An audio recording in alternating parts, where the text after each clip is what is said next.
गुजरात में सद्दाम वाला बयान। आपका चेहरा सद्दाम हुसैन जैसा क्यों होते जा रहा है?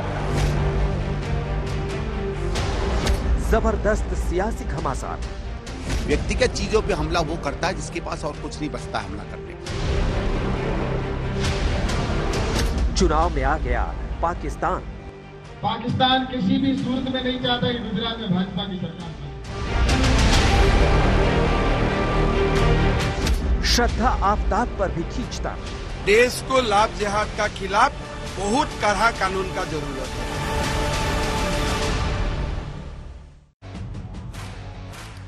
नमस्कार, आप देख रहे हल्ला बोल। आपके साथ मैं हूं अंजना ओम कश्यप और आज सीधे अरब सागर के तट के किनारे से आप जय सोमनाथ, जी हां, सोमेश्वर देव के जो 12 ज्योतिर्लिंग भारत में उनमें से सबसे पहला माने जाने वाला ज्योतिर्लिंग सोमनाथ ज्योतिर्लिंग के मंदिर के सामने से आप ये विशेष पेशकश आज देख रहे हैं। अरब सागर की लहरें हम आपको लाइव दिखा रहे हैं। लहरें ये विशाल, लहरें ये अनंत काल से चलती हुई, लेकिन राजनीति में सबका ये दावा है, जैसा कि जेपी नड्डा को भी आपने सुना हेडलाइंस में, सबका ये दावा है कि उनके नाम की लहर चल रही है। जेपी नड्डा ये दावा करते हैं कि बीजेपी की लहर चल रही है। कांग्रेस पार्टी से लेकर आम आदमी पार्टी, सबका ये मानना है कि उन्हीं की लहर चल रही है, उन्हीं की सरकार बनेगी। लेकिन कुल मिलाकर बड़ी तस्वीर अब यही सामने आ रही है कि वाक युद्ध जो इन नेताओं के बीच में चल रहे हैं वो तमाम सीमाओं को लांघ रहे हैं। हेमंत बिस्वा शर्मा एक वक्त पर कांग्रेस पार्टी के नेता थे, अब वो बीजेपी के कद्दावर नेता हैं। उन्होंने कहा कि राहुल गांधी का ये नया लुक जो भारत जोड़ो वाला है उसमें कुछ खराबी नहीं है, लेकिन वो लुक अपना बनाते तो सरदार वल्लभ भाई पटेल की तरह बनाते, जवाहरलाल नेहरू की बनाते, या फिर उससे भी अच्छा महात्मा गांधी का लुक बनाते। उनका लुक अब सद्दाम हुसैन की तरह दिखता है। इसी पर अलका लांबा ने कहा है कि अच्छा हुआ पिद्दी पर ज्यादा भरोसा किया राहुल गांधी ने। बहरहाल ये चुनावी युद्ध जो इस वक्त चल रहा है उसमें श्रद्धा हत्याकांड से लेकर तमाम अन्य मुद्दों की भी एंट्री हो रही है। पाकिस्तान भी आ चुका है। इससे पहले कि हम चर्चा की शुरुआत करें, सुधांशु त्रिवेदी, राष्ट्रीय प्रवक्ता, सांसद, भारतीय जनता पार्टी के हमारे साथ जुड़ रहे हैं। आचार्य प्रमोद कृष्णम आज कांग्रेस पार्टी का पक्ष रखेंगे। अन्य मेहमान भी हमारे साथ जुड़ेंगे, लेकिन पहले ये रिपोर्ट। अभी अभी मैं देखा उनका चेहरा भी चेंज हो गया है। मैं थोड़ा दिन पहले टीवी का इंटरव्यू में बोला हूं कि ठीक है, चेहरा अगर थोड़ा चेंज हुआ है कोई बुरी नहीं है।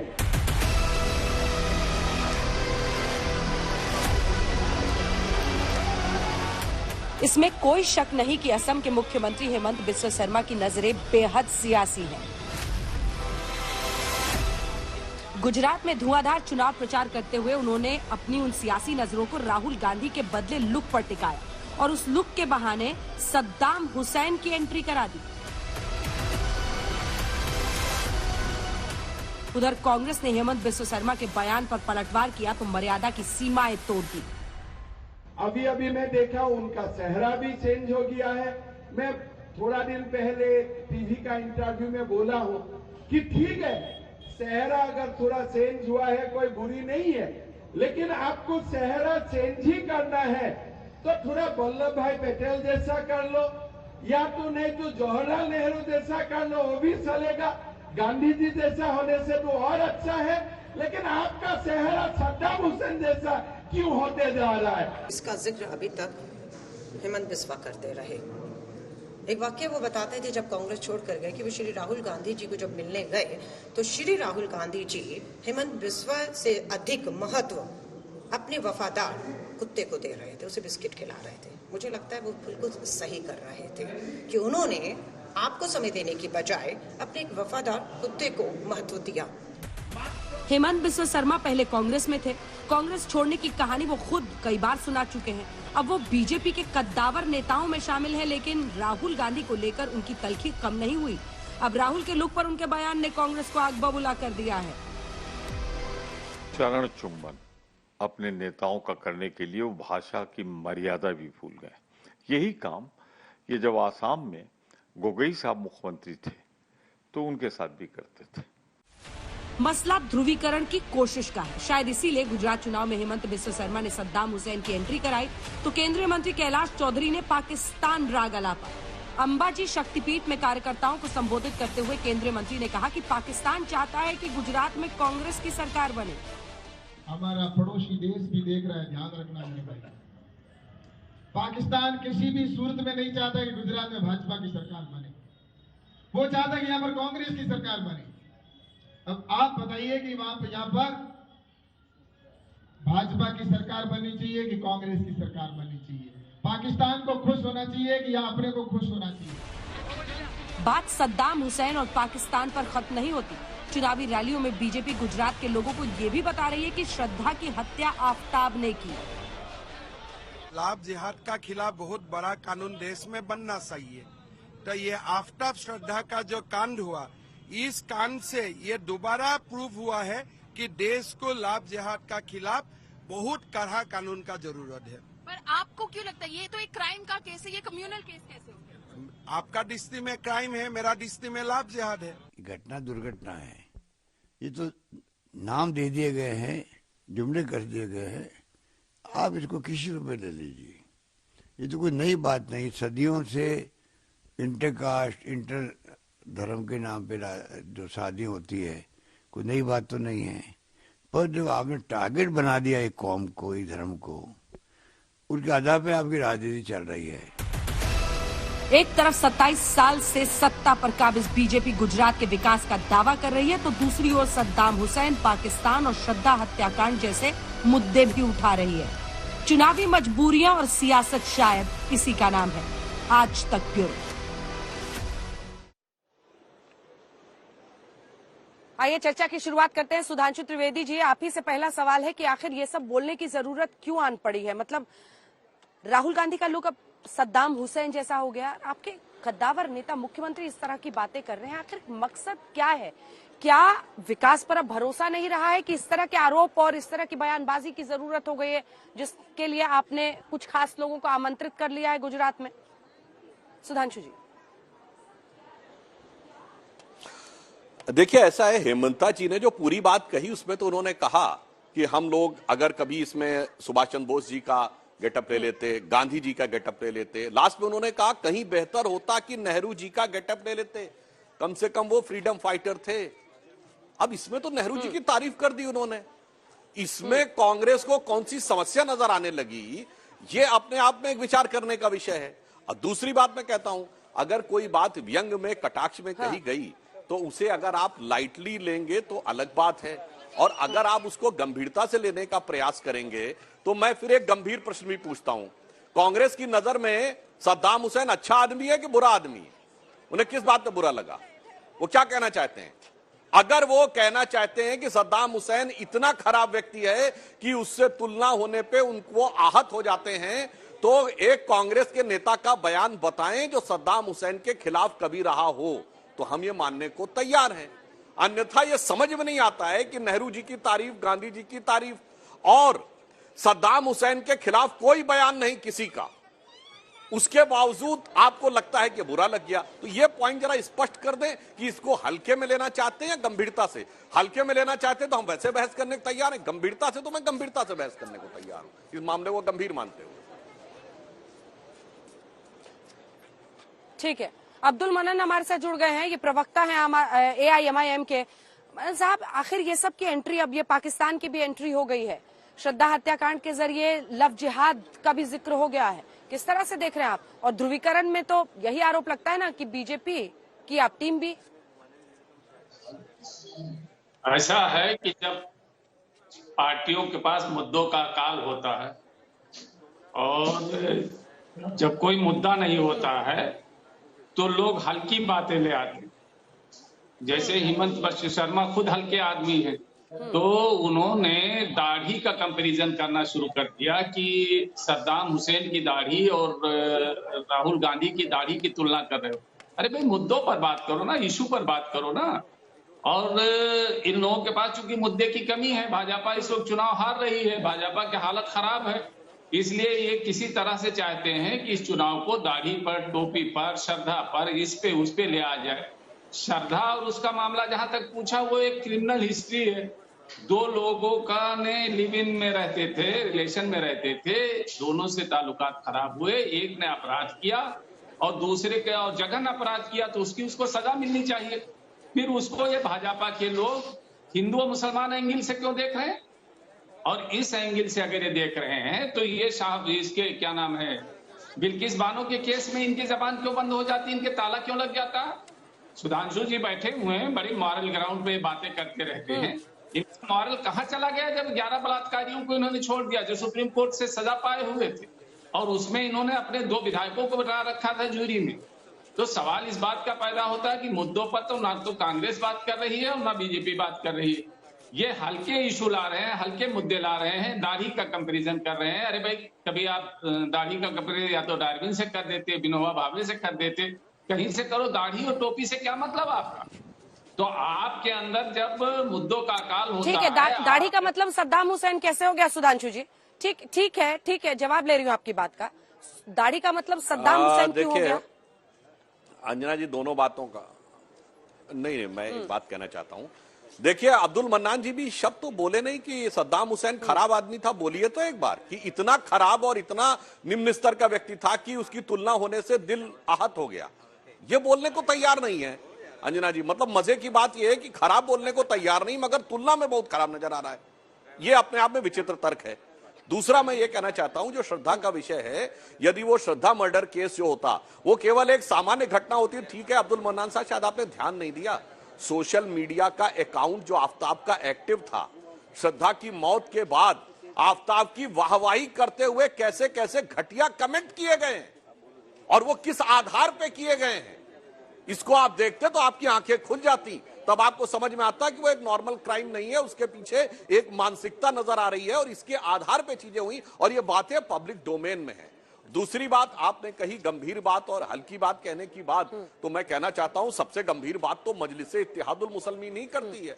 उत्तर से दक्षिण तक जहां जाते हैं बहुत हल्की बात करते हैं। क्यों? आग लगाते हैं, गैस छोड़ते हैं हमेशा, क्योंकि गंभीर बात तो जमीनी बात तो करनी नहीं होती है। जहां जाना वहां जमीन पे आग लगा देनी होती है, वह कार्य करते रहते हैं। इसलिए आप लोग जब मुद्दे की बात कहते हैं तो भाई मान लीजिए आपको लगा हेमंता विश्व शर्मा ने ऐसा बोला तो कांग्रेस को जवाब देना चाहिए था। हम मुद्दे की बात करते हैं तो कांग्रेस वफादार कुत्ते पे आ गई।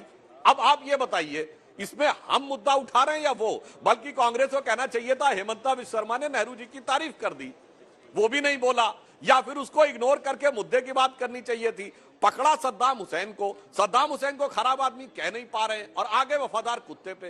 तो मान्यवर, इसमें हमारी गलती है या विपक्षी दलों की गलती है? ऐसा है कि किसकी गलती है? मनन साहब, कुछ ही देर में आचार्य जी हमारे साथ जुड़ रहे हैं, लेकिन सूप दूध से चलनी को जिसमें खुद 72 छेद। अब सर, AIMIM अगर सुलगाने वाले मुद्दों पर दूसरी पार्टी को लेक्चर दे तो कौन सुनेगा? बोलेगा देखिए तो कि आपके बयानों की लिस्ट में क्या क्या आता है। और अब तो वैसे साहब खुद ही कहते हैं कि लोग मुझे भड़काऊ भाईजान कहते हैं। अरे भाई, भड़काऊ भाईजान कहते हैं तो उन्होंने कह दिया कि कहते हैं। तो कल इस पे हमारी आपकी बात हो गई थी, आप नाराज हो गई कि जैसे आपको गोदी मीडिया कहा जाता है वैसे हमको कह दिया गया। चलिए, ये सब लोग बातें हैं, बातों का क्या, कोई किसी को कुछ कहता है, कोई किसी को कुछ कहता है, लेकिन सवाल ये पैदा होता है कि ये जो ऐसे वाले शब्द आप इस्तेमाल कर रहे हैं ना मीडिया के लिए, वो सोच समझकर कीजिए, क्योंकि आप लोग जब देश के चौथे स्तंभ पर हमला करते हैं और ऐसे शब्दों का नॉर्मलाइजेशन करते हैं तो इस बात का ख्याल रखिए कि आप बहुत डिससर्विस कर रहे हैं लोकतंत्र को। और इस तरह के शब्दों पर आप लोग पब्लिक लाइफ में हैं, आप पर अगर कोई सवाल करता है तो आप लोगों को ये आदत हो गई है मीडिया पर उल्टा हमला करने की। अब निजेश अवस्थी जी, आज बड़ा सवाल ये है, आचार्य प्रमोद कृष्ण भी कुछ ही देर में हमारे साथ जुड़ रहे हैं, आज बड़ा सवाल ये है कि ऐसे शब्दों की जरूरत नहीं पड़ेगी ना। आपको सद्दाम हुसैन को, पाकिस्तान को, श्रद्धा हत्याकांड, लव जिहाद नहीं लाना पड़ेगा ना अगर विकास पर भरोसा हो तो। लेकिन इन शब्दों को लाना पड़ता है क्योंकि आपको आरोप यही लगता है ना कि आपको अपने जो वोट बैंक है उसको कंसोलिडेट करना है, आपको अपने हिंदुत्ववादी राजनीति पर और तटस्थ होकर चलना है, इसीलिए इस तरह के शब्दों का इस्तेमाल। ये देखिए, सोमनाथ मंदिर का भव्य नजारा एक बार हम आपको दिखा रहे हैं और इसी के साथ अब निजेश जी मेरे सवाल का जवाब दीजिए। जी, पाकिस्तान की एंट्री तो भारत की राजनीति में उसी दिन हो गई थी जब भारत का एक पूर्व मंत्री मणिशंकर अय्यर पाकिस्तान जाकर के वहां के मीडिया कर्मियों से कहते हैं, वहां के लोगों से कहते हैं कि भैया हम तो इस आदमी को नहीं हटा सकते, आप हमारी मदद कीजिए, लोकतांत्रिक तरीके से चुने हुए नरेंद्र मोदी को हटाने में हमारी मदद कीजिए। और पाकिस्तान की एंट्री तो उस दिन हो गई थी जिस दिन इमरान खान ने राहुल गांधी के वक्तव्यों को UN में पढ़ा था। पाकिस्तान की एंट्री तो उस दिन हो गई थी जिस दिन भारतीय सेना से सर्जिकल स्ट्राइक और एयर स्ट्राइक पर सबूत मांगे गए थे। भारत की राजनीति में पाकिस्तान की एंट्री तो उस दिन हो गई थी जब पंजाब प्रदेश कांग्रेस के अध्यक्ष और राहुल गांधी और गांधी परिवार के बड़े करीबी सिद्धू साहब ने कहा था, जीवे जीवे मेरा यार इमरान। तो पाकिस्तान की एंट्री कोई नई नहीं है अंजना जी। जो लोग कहते हैं उनसे पूछिए कि पाकिस्तान जाकर के पाकिस्तान के गुण गाना, पाकिस्तान की हाँ में हाँ मिलाना, ऐसे वक्तव्य देना जो यूएन में जाकर के आधार बने, ये उनसे पूछा जाना चाहिए, पहली बात। दूसरी बात, जहां तक कंसोलिडेशन की बात है, तो ये तो आप चंदन ठाकुर से पूछिए, जो उन्होंने कहा कि मुस्लिमों की पार्टी है, मुसलमानों को सिर्फ कांग्रेस बचा सकती है और कांग्रेस को बचाने के लिए मुसलमानों को आगे आना चाहिए। ये तो चंदन ठाकुर ने कहा।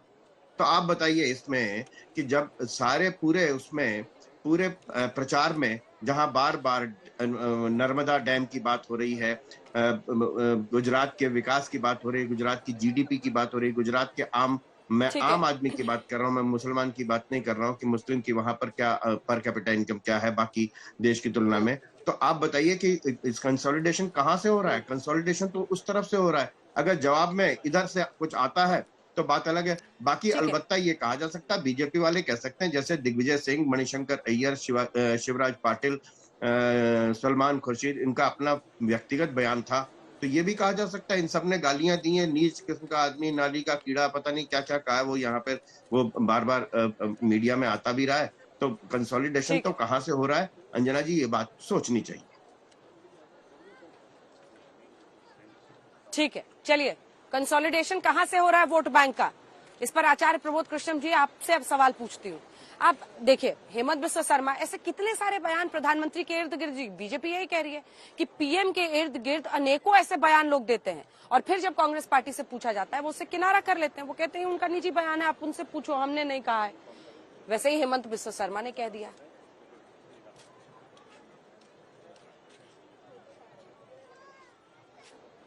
देखिए अंजना जी, पहली बात तो ये है कि किसी भी बात का अगर समर्थन करना हो तो उसके समर्थन करने के लिए आदमी अपने अपने तर्क ढूंढ लेता है, अपना आधार ढूंढ लेता है। और जब विरोध करना होता है तो विरोध के लिए भी अपना अपना आधार ढूंढा जा सकता है। अपनी बातों से किसी भी बात का समर्थन किया जा सकता है, किसी भी बात का विरोध किया जा सकता है। मगर भारत के लोकतंत्र के अंदर और देश के इस राजनीतिक परिदृश्य में जो बयानबाजियां हो रही हैं, उससे देश का लोकतंत्र शर्मसार हो रहा है। और अफसोस के साथ कहना पड़ रहा है कि इसमें ज्यादातर जो नेता हैं वो भारतीय जनता पार्टी के हैं।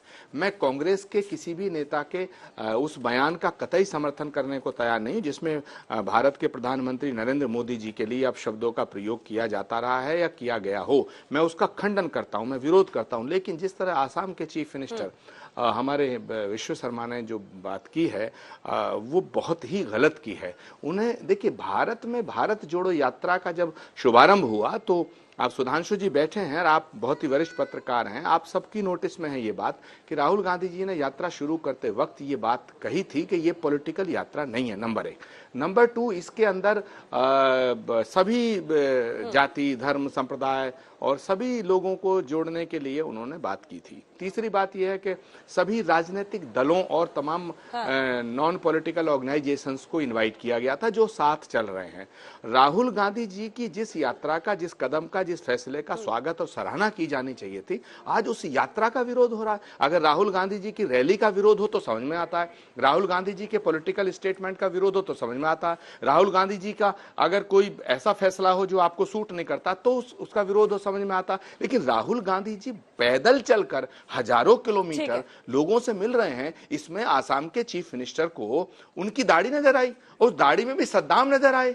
तो मुझे लगता है जिस तरह उन्होंने बयानबाजी की है ये घोर निंदनीय है। मैं इसका घोर विरोध करता हूं, अपना विरोध दर्ज कराना चाहता हूं। सुधांशु त्रिवेदी जी इसको जस्टिफाइड करने की कोशिश करें तो करके बताएं सुधांशु जी, क्या राहुल गांधी जी की दाढ़ी में उन्हें सद्दाम हुसैन? सुधांशु जी जस्टिफाई कीजिए आप। ठीक है, ठीक है आचार्य जी, आप ही का सवाल उनसे पूछ रही हूँ। सुधांशु जी आप इसको जस्टिफाई कीजिए। एक तो वो कह रहे हैं कि इस बयान को आप कैसे जस्टिफाई कर सकते हैं, दूसरा वो कह रहे हैं कि ये नॉन पॉलिटिकल यात्रा है, भारत जोड़ो यात्रा नॉन पॉलिटिकल यात्रा है राहुल गांधी की, आपको इसकी प्रशंसा करनी चाहिए। उसमें आप नुक्स निकाल रहे हैं, राहुल गांधी पर हमला कर रहे हैं, राहुल गांधी की दाढ़ी पर हमला कर रहे हैं और दाढ़ी को सद्दाम हुसैन की दाढ़ी बता रहे हैं। जस्टिफाई करिए, वो कह रहे हैं इस बयान को। देखिए, मैं पहले ये जस्टिफाई वर्ड तो अलग है, मगर मैं इस विषय पे टिप्पणी करूंगा। मगर उससे पहले अंजना जी, आज आप जहां से खड़ी हैं वहां से मैं एक बात कहना चाहूंगा पोलराइजेशन के लिए। सोमनाथ का मंदिर स्वतंत्रता के तुरंत बाद सरदार वल्लभ भाई पटेल ने बनवाया था, जीर्णोद्धार करवाया था, और उन्होंने कहा था जब जब भारत स्वतंत्र हुआ है सोमनाथ की पताका ने आकाश को छुआ है। कोई बताए किसी मुस्लिम नेता ने विरोध किया हो और यह कहा हो कि नहीं साहब ये तो गजनी ने तोड़ा था, गजनी से हमारा संबंध है इसलिए नहीं बनना चाहिए। और तो और दिसंबर 1949 में श्री राम जन्मभूमि में मूर्तियां प्रकट होने के बाद 12 साल तक मुस्लिम पक्षकार नहीं बने। वो दिसंबर 1961 में बने, जब 12 साल की मियाद पूरी होने में 11 दिन रह गए थे, वरना वो केस खत्म हो जाता। इसका मतलब मुस्लिम उस समय तक नहीं तैयार थे किसी प्रकार के पोलराइजेशन को। कांग्रेस ने पोलराइजेशन करवाया, नेहरू जी ने विरोध किया। किसी मुस्लिम नेता ने सोमनाथ के मंदिर का विरोध नहीं किया। श्री राम जन्मभूमि के मंदिर का 1960 तक किसी ने विरोध नहीं किया। के मोहम्मद ने लिखा है कि मुस्लिम समाज में यह धारणा थी कि हमें इसको विषय नहीं बनाना चाहिए, राम मंदिर छोड़ देना चाहिए। मगर पहले कांग्रेस और बाद में MIM जैसे लोगों ने आकर देश को सोमनाथ से लेके और आज केदारनाथ, महाकाल और काशी विश्वनाथ तक इधर बढ़ रहा और राजनीति को किस मुकाम तक पहुंचा है, ये मैं थोड़ा एक पॉइंट आउट कर देना चाहता था, क्योंकि आज आप सोमनाथ में खड़ी, अब इस मुद्दे पे जवाब देता हूं। मैंने आचार्य जी के आने से पहले कहा था कि क्या सद्दाम हुसैन कांग्रेस की नजर में बहुत खराब और बुरा आदमी है? अगर है तो इतना बुरा है कि राहुल गांधी से तुलना में उनका हृदय फट गया, तो कृपया कांग्रेस के किसी नेता का पूर्व में सद्दाम हुसैन के विरुद्ध दिया गया बयान बता दे। और आचार्य जी को याद होगा 1991 के चुनाव में जब राजीव गांधी जी विपक्ष में थे, तो कांग्रेस की रैलियों में सद्दाम हुसैन के फोटो लगाए जाते थे। भाई फोटो लगा के राजनीति होती थी। और जहां जस्टिफाइड तथ्य की बात है तो सिर्फ एक तथ्य रख देता हूं आचार्य जी, मैं सुनिए, और अब्दुल मन्नान जी से भी कह रहा हूं, ये मैं नहीं बोल रहा हूं। कांग्रेस पार्टी का एकमात्र उदाहरण है, एकमात्र राष्ट्राध्यक्ष सद्दाम हुसैन थे जिन्होंने तेल के कूपन कांग्रेस पार्टी को दिए थे। ये वोल्कर रिपोर्ट जो न्यूयॉर्क टाइम्स में छपी थी 2006 में, और इसी मुद्दे पर नटवर सिंह जी को इस्तीफा देना पड़ा था, क्योंकि सद्दाम हुसैन ने सीधे पैसा कांग्रेस पार्टी के नाम पे दिया था, किसी नेता के नाम पे नहीं, कांग्रेस पार्टी के नाम पे तेल के कूपन दिए थे, जिसका उल्लेख नटवर सिंह जी ने अपनी किताब one life is not enough में किया है। तो मैंने सिर्फ कांग्रेस पार्टी के नेताओं को कोट किया है, उन्होंने सोनिया जी को संबोधित किया था उसको कोट किया है। तो तेरा तुझको अर्पण क्या लागे मेरा, इसमें मैंने कुछ भी नहीं कहा है। अगर आप गंभीरता से अब्दुल मन्नान जी और आचार्य जी जाना चाहते हैं तो भाई इस बात में बड़े गंभीर तथ्य भी निकलेंगे। हल्के ढंग से लेना चाहते हैं तो कोई समस्या नहीं। जैसे आचार्य जी हैं, अब आचार्य जी की दाढ़ी पर तो किसी ने कमेंट नहीं किया, भाई धर्माचार्य हैं, धर्माचार्य पलट के सुधांशु जी पे रहते हैं तो कोई बात नहीं, हमारे विरोधी होंगे तो भी हम कभी कमेंट नहीं करते। पलट के सुधांशु जी ये पूछ रहे हैं आपसे आचार्य प्रमोद कृष्णम जी कि आखिर छाती क्यों फट रहा है अगर सद्दाम हुसैन का नाम ले लिया गया है, उससे तुलना कर दी गई है तो?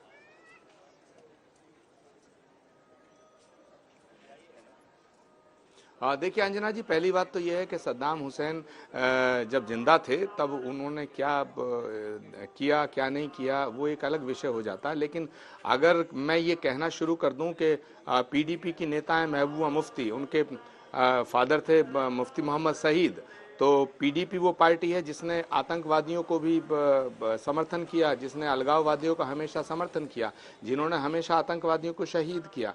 तो क्या बीजेपी का उनसे जो अलायंस था, तो मैं अगर बीजेपी की तुलना PDP से करना शुरू कर दूं तो ये कोई लॉजिक नहीं बनता है। दूसरी बात यह है कि राहुल गांधी की 2000 किलोमीटर से ज्यादा यात्रा चल चुकी है। राहुल गांधी के पाँव के छाले चीफ मिनिस्टर को नजर नहीं आए। हेमंत विश्व शर्मा को राहुल गांधी जी की लाखों लोगों से जो मिल रहे हैं, वो जिसमें ना जाति देखते हैं ना धर्म देखते हैं, हर धर्म के व्यक्ति से मिल रहे हैं। भारत जोड़ो यात्रा एक नॉन पॉलिटिकल मूवमेंट है, उसमें उनको राहुल गांधी जी के पाँव के छाले नजर नहीं आते, लोगों से मिलना नजर नहीं आता, राहुल गांधी की तपस्या नजर नहीं आती। और राहुल गांधी की दाढ़ी में उन्हें पाइथागोरस क्यों नहीं नजर आया? राहुल गांधी की दाढ़ी में उन्हें रविन्द्रनाथ टैगोर क्यों नहीं नजर आए? राहुल गांधी की दाढ़ी में उन्हें अब्राहम लिंकन क्यों नहीं नजर आए? राहुल गांधी की दाढ़ी में उन्हें महर्षि वाल्मीकि क्यों नहीं नजर आए? राहुल गांधी की दाढ़ी में उन्हें ऋषि मुनि महात्मा क्यों नहीं नजर आए?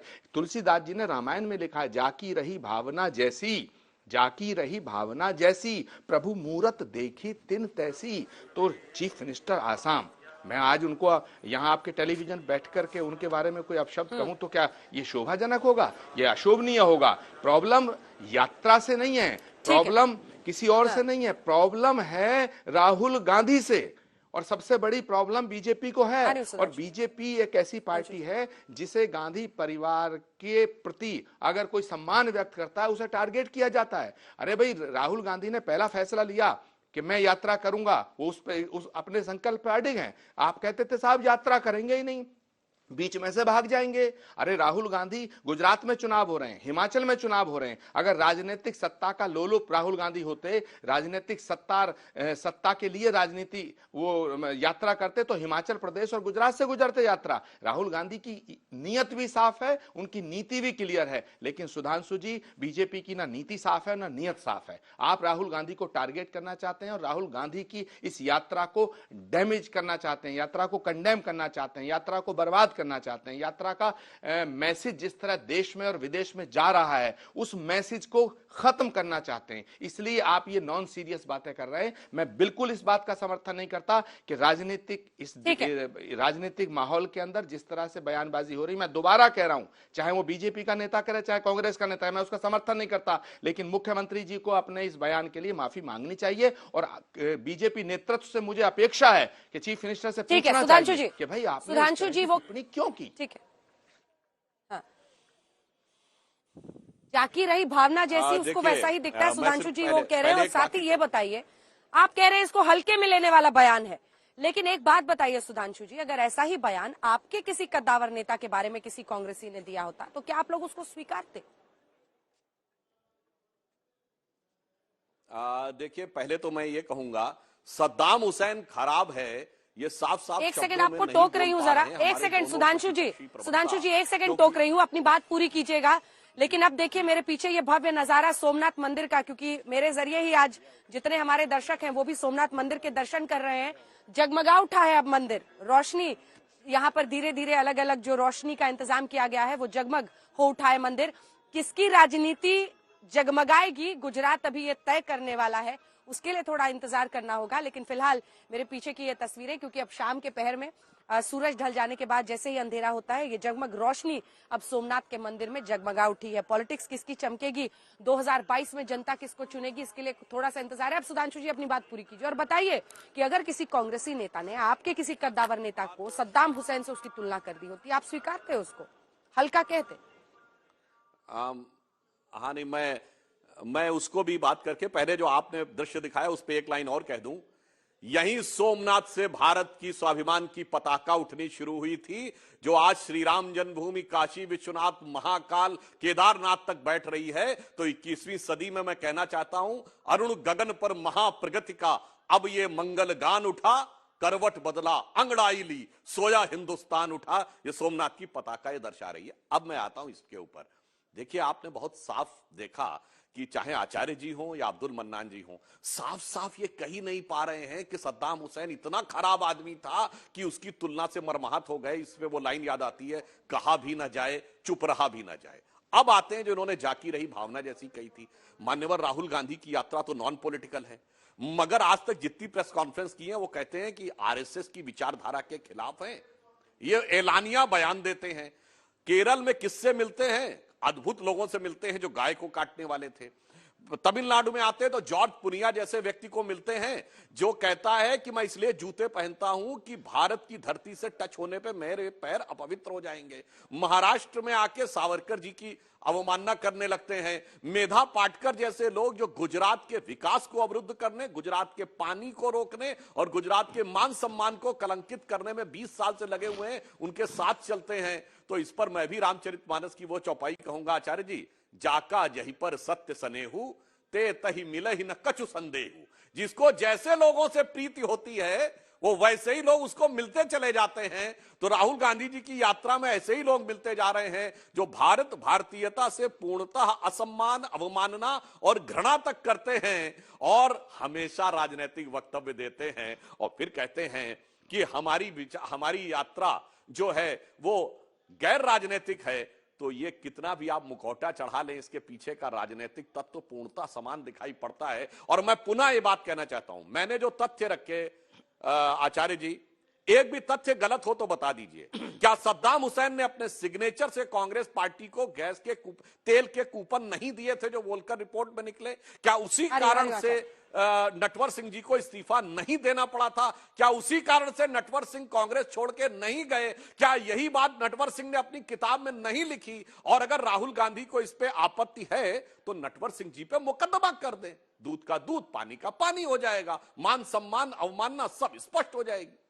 ठीक है आचार्य जी, एक छोटा सा जवाब जिसके बाद मैं अब्दुल मनन के पास जाऊंगा। ठीक है, छोटा सा जवाब आचार्य।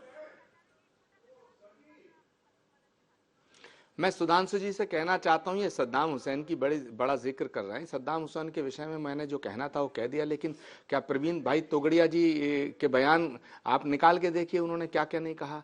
आप निकाल के देखिए सुब्रमण्यम स्वामी जी ने क्या क्या नहीं कहा। आप उन बयानों की बात मत करिए, मैं प्रैक्टिकली बात करना चाहता हूं और वर्तमान की बात करना चाहता हूं। राहुल गांधी की यात्रा में जहां 50 लाख लोगों से वो मिले हैं, इस 2000 किलोमीटर की यात्रा कर चुके हैं, उसमें आपको एक पादरी नजर आया और वो एक व्यक्ति नजर आया जिसके बारे में कह रहे, अरे ये गांधी का देश है, ये तो महात्मा गांधी कहते थे, पाप से घृणा करो पापी से नहीं। अगर किसी ने पाप भी किया और वो यात्रा में आता है, गंगा कभी कहती है कि तू मुझ में स्नान मत कर, अपराधियों को भी नहीं कहती।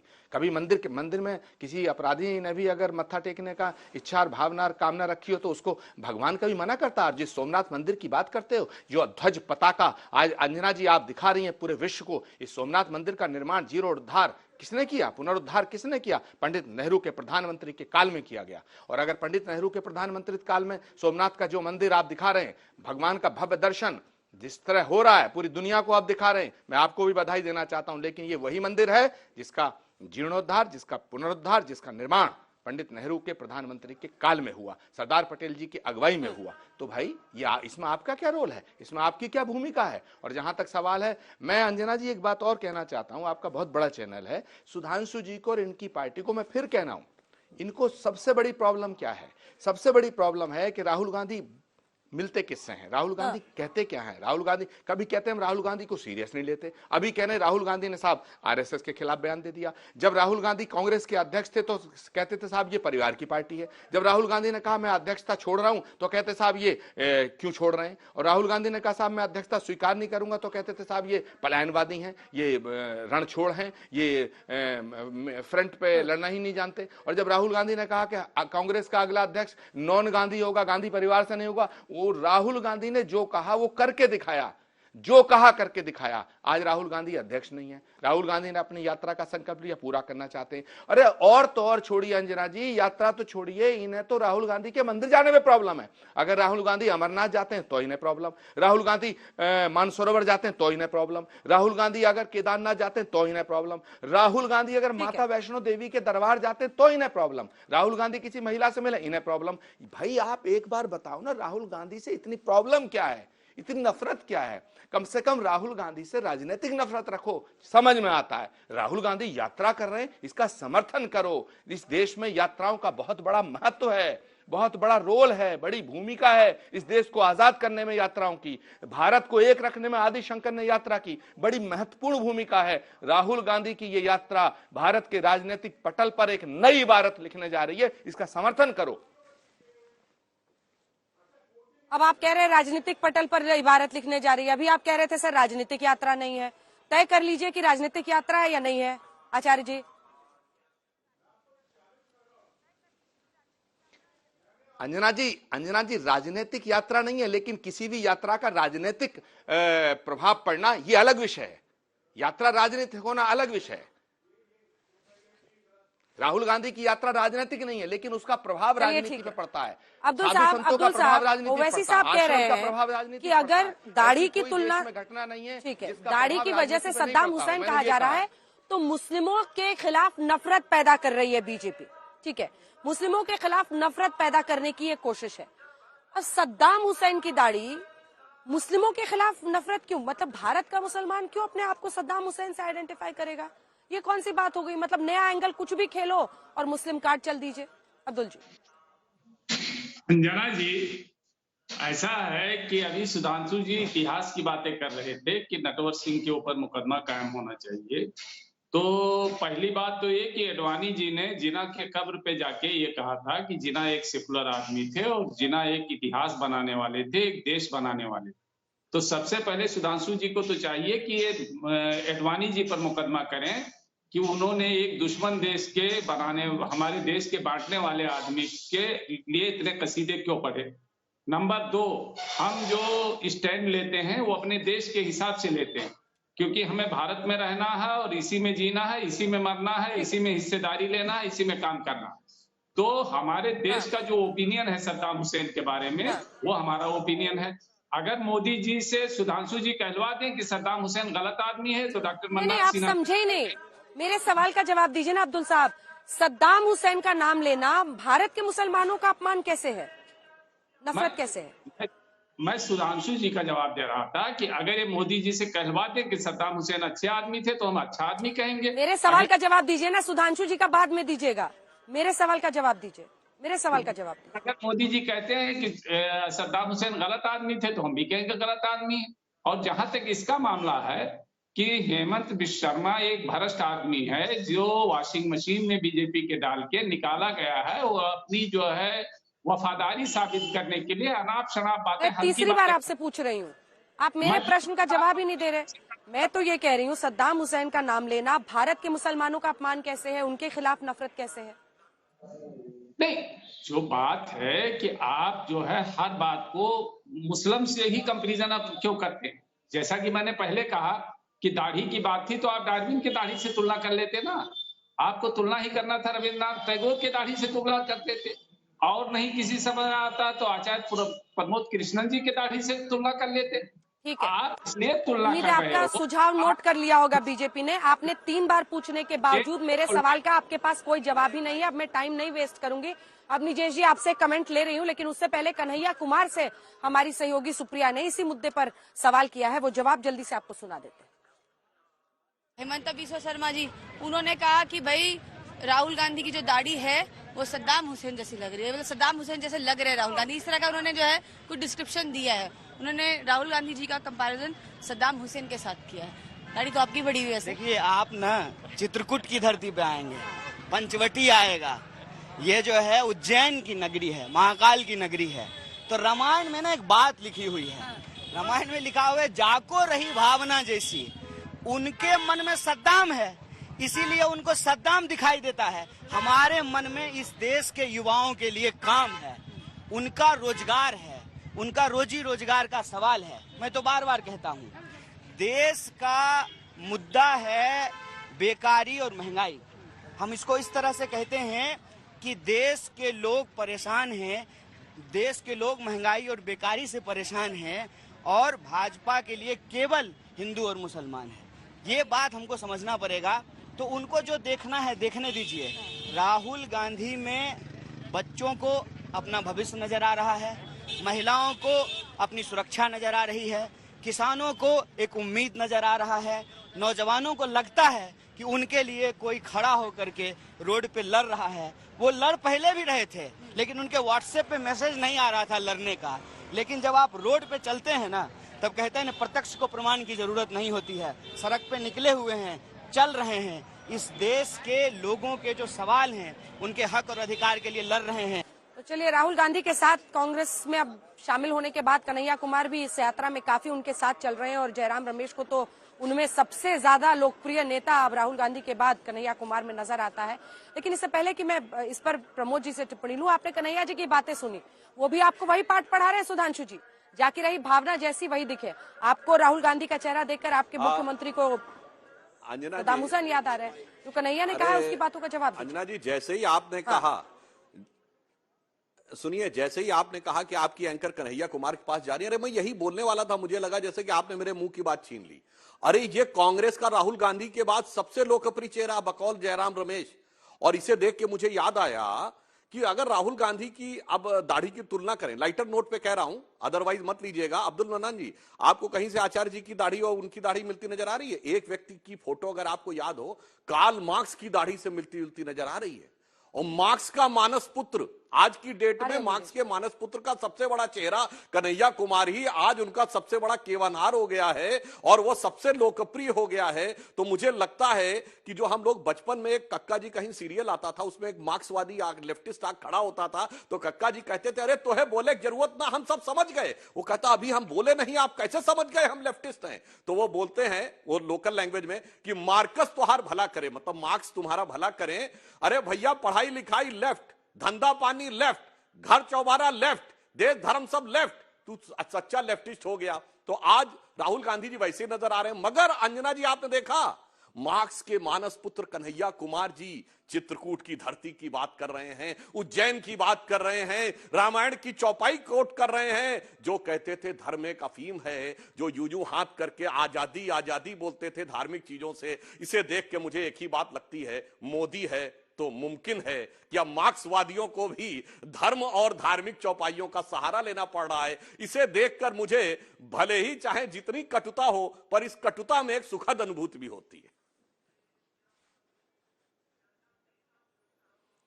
अपना मसल दिखा रहे हैं अब इस मुद्दे पर सुधांशु जी और आचार्य जी। मुझे लगता है कि आपके लिए बहुत ही कमजोर टॉपिक है, लेकिन मतलब आपकी कमजोर नब्ज को छूने वाला टॉपिक है। आपने तो कद्दावर नेता सब देखे हैं कांग्रेस पार्टी में, और कन्हैया कुमार की जो तुलना जयराम रमेश ने कर दी और कहा कि ये राहुल गांधी के बाद सबसे लोकप्रिय नेता अगर कोई कांग्रेस पार्टी में अब है तो वो कन्हैया कुमार है। जरा इस पर आपकी तरफ से भी 2 लाइन हो जाए।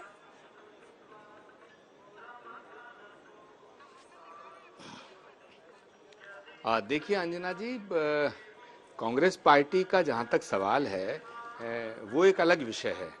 मैं इस बात से बिल्कुल पीछे नहीं हटना चाहता हूं, जो आपका सवाल है उसका जवाब भी देना चाहता हूं, लेकिन आज का विषय जो है, आज का विषय है जो आसाम के चीफ मिनिस्टर ने बोला, उस पर एक भी शब्द सुधांशु जी ने ये नहीं कहा, जबकि मुझे ये अपेक्षा थी कि सुधांशु त्रिवेदी जी ऐसा कन्हैया कुमार की जरूर आज कहेगा कि भाई आसाम के चीफ मिनिस्टर का जो बयान है उसका समर्थन नहीं किया जा सकता। अरे हेमंत बिस्वा शर्मा पर तो पूरे 40 मिनट देखिए सर, घड़ी के हिसाब से 40 मिनट हम लोगों ने चर्चा कर ली। कांग्रेस पार्टी कन्हैया पर भी 2 लाइन बोल दीजिए। आप क्या सुनना चाहती हैं मुझसे? आप मुझसे क्या कहलवाना चाहती हैं? आप बताएं अंजना जी, मैं वही बोल दूंगा आज। मैं कुछ नहीं कहलवाना चाहती हूँ, मैं बस ये कह रही हूँ कि आप इससे सहमत है ना, जो जयराम रमेश टिप्पणी कर चुके हैं कि राहुल गांधी के बाद सबसे लोकप्रिय और इन डिमांड नेता कांग्रेस पार्टी में अब कन्हैया कुमार है, जिन्होंने ज्वाइन करते समय ये कहा था कि एक डूबता हुआ जहाज है कांग्रेस पार्टी। उसी पर सुधांशु जी ने भी सवाल किया है कि जो मार्क्सवादी रहा है अपने जीवन में वो अब कांग्रेस पार्टी के बड़े नेता है। इस पर आपका कमेंट? देखिए, कांग्रेस पार्टी हमेशा महात्मा गांधी के सिद्धांत पे चलने वाली पार्टी रही है। ना कांग्रेस लेफ्ट है ना राइट है। रघुपति राघव राजा राम पतित पावन सीताराम ईश्वर अल्लाह तेरो नाम सबको सन्मत दे भगवान। जहां तक सवाल है जयराम रमेश जी का या किसी और नेता के बयान का, तो मैं बिल्कुल सहमत नहीं हूं। कांग्रेस पार्टी के अंदर बहुत और लोग हैं जो कांग्रेस की विचारधारा से जुड़े हैं। ठीक है, ठीक है। अभी जयश्री सिर्फ 1 लाइन सर, टाइम खत्म हो चुका है, 1 लाइन।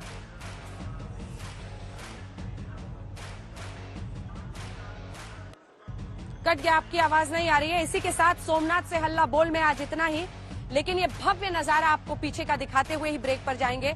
अरब सागर के बिल्कुल सामने हम खड़े हैं और ये वो तटस्थ सोमनाथ मंदिर जिसने अनेकों मुगल आक्रांताओं के हर आक्रमण को झेला। न जाने कितनी बार तोड़फोड़ और लूट यहाँ पर हुई, 6 बार का तो पूरा प्रमाण है कि चाहे वो महमूद गजनवी से लेकर अलाउद्दीन खिलजी हो, औरंगजेब हो, सबने अनेकों बार यहाँ पर आक्रमण किया। लेकिन उसके बावजूद सागर के सामने तटस्थ ये मंदिर हिंदू आस्था का महान प्रतीक बनकर अटल है। गुजरात चुनाव पर हमारी विशेष पेशकश रात 8 बजे राज तिलक इसी सोमनाथ से जरूर देखिएगा और यहीं पर सोमनाथ की चौपाटी से होगा। अगर आप सोमनाथ में हैं तो राज तिलक में जरूर आइए। देश दुनिया की बाकी खबरों के लिए आप देखते रहिए आज तक।